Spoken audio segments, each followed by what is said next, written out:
سلام سلام آقا جمشید. حالت خوبه؟ بله من حالم خوبه.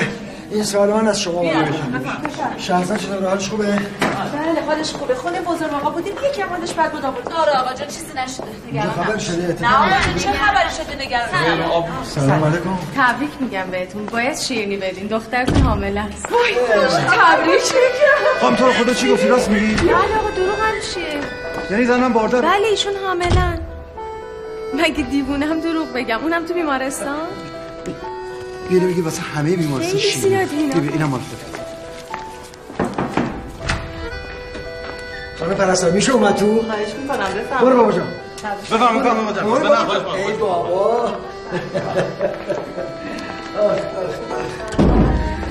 سلام خانم دکتر، سرت سلامت بابا جون. بابا دردت به سرم شهرزاد جون. قربونت برم. سلامت باشی بابا، دستت درد نکنه، دمت گرم. چه حرف عجیبی. آقا میدونی چیکار کردی؟ تو میدونی چیکار کردی؟ میدونی چیکار کرده؟ چیکار کرده با بابا؟ پشت دست محکم زدی تو دهن هر کی لغز خونه. من بچم نمیشه، من اجاقم کوره. بفرما. از سر جالیس که نیوردم. زشته بابا.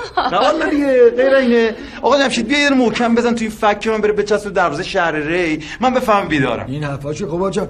تو یه ماچ بنداز اینجا. نوکرته. ای بابا. بیداری خواب نیستی. بالاخره این همه آدم رو زمین از شکم مادرشون اومدن بیرون. همه آدما یه طرف گل پسر، من یه طرف.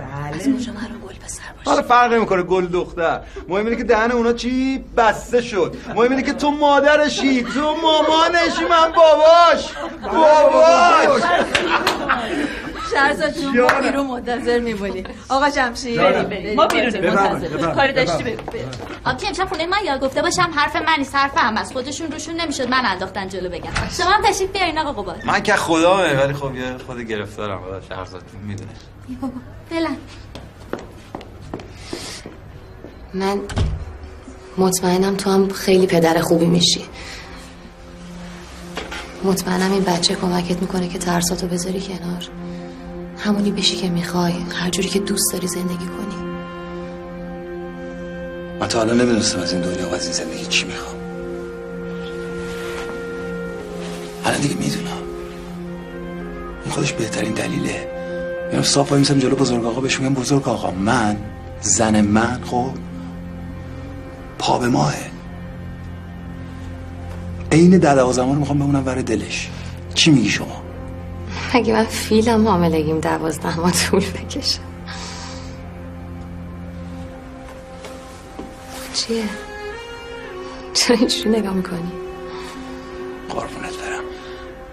از همین الان یه نوری افتاده صورتت، یه حاله افتاده دور سرت.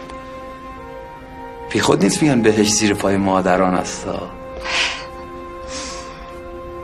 من بخشید بخاطر این چند روز. سعی میکنم درکت کنم. این جوجه هم ناراحت میشه اگه دل من با باباش صاف نباشه. قربون تو اون جوجه جبران میکنم واسه. مرد نیستم تنت بذارم. حالا میبینی چه خوب قباد. قباد فهمید شد. بالاخره بعد از مدت ها بهم گفتی قباد، نگفتی آقا و چیز و گفتی قباد.